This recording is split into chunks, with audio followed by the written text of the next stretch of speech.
আমি আজকে পটল দিয়ে আলু দিয়ে এই যে শিং মাছ দিয়ে রান্না করব। দেখেন আমার শিং মাছ কি সাদা হয়েছে, কিন্তু অনেকে শিং মাছ দেখি রান্না করলে কালো কালো লাগে। আসলে শিং মাছ কালো থাকলে খাইতে খুব ইয়া লাগে, মানে খাওয়া যায় না।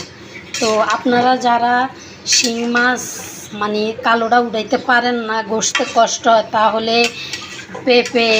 পেঁপে চোকলা ব্লেন্ডার করি, তারপরে শিং মাছ 30 মিনিট রেখে দিবেন, দেখবেন পর সাদা হয়ে গেছে।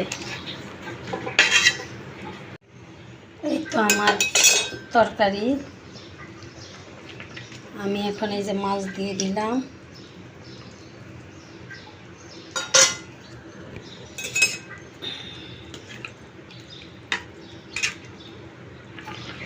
তো তরকারিটা হয়ে গেছে।